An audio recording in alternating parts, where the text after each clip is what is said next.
शीतल तेजवानीला पुणे कोर्टाकडून 11 डिसेंबरपर्यंत पोलीस कोठडी देण्यात आलेली आहे। मुंढवा जमीन घोटाळ्याप्रकरणी 8 दिवसांची पोलीस कोठडी देण्यात आली आहे। महत्त्वाची आणि मोठी अपडेट सध्या आपण बघू शकतो। सुनावणी संपलेली आहे आणि त्यानंतर महत्त्वाचा निर्णय आता पुणे कोर्टाने दिलेला आहे। 11 डिसेंबरपर्यंत म्हणजेच 8 दिवसांची ही पोलीस कोठडी दिल्याचं आपण बघू शकतोय। शीतल तेजवानीला न्यायालयामध्ये सादर करण्यात आलेलं होतं। सुनावणी आता संपलेली आहे आणि आता ही महत्त्वाची अपडेट आपण बघू शकतोय आणि याच घडामोडींविषयीचे अधिकचे अपडेट्स जाणून घेऊयात। आमचे प्रतिनिधी ज्ञानेश्वर चौतमल सध्या आपल्या सोबत आहेत। ज्ञानेश्वर, जवळपास 3 तास आज कोर्टामध्ये युक्तिवाद झालेला होता आणि या युक्तिवादानंतर दीड तासानंतर कोर्टाने हा निर्णय दिलेला आहे।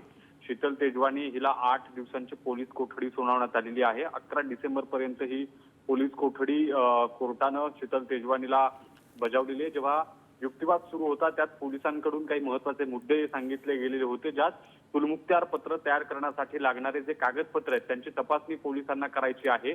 सगळ्यात महत्त्वाचं म्हणजे शीतल तेजवानी हिचा मोबाईल आणि त्या मोबाईलमध्ये ज्या पद्धतीने मागच्या अनेक वर्षांमध्ये जे फोन कॉल झालेले आहेत त्याचा डिजिटल सगळा डाटा जो आहे तो पोलिसांना तपासायचा आहे आणि यात आणखी कोणी आरोपी सहभागी आहेत का हे पोलिसांना शोधायचं आहे आणि याच्यासाठी 8 दिवसांची पोलीस कोठडी मागण्यात 14 दिवसांची पोलीस कोठडी मागण्यात आलेली होती। पैकी 8 दिवसांची पोलीस कोठडी मेहरबान कोर्टाने दिलेली आहे आणि या सगळ्या प्रकरणात आणखी पुढच्या चौकशीत काय नेमकं समोर येतंय हे पाहणं महत्त्वाचं असेल। बरोबर, नक्कीच ज्ञानेश्वर, खरं तर 8 दिवसांच्या या चौकशी दरम्यान नेमकी काय माहिती समोर येते हे बघणं महत्त्वाचं असेल।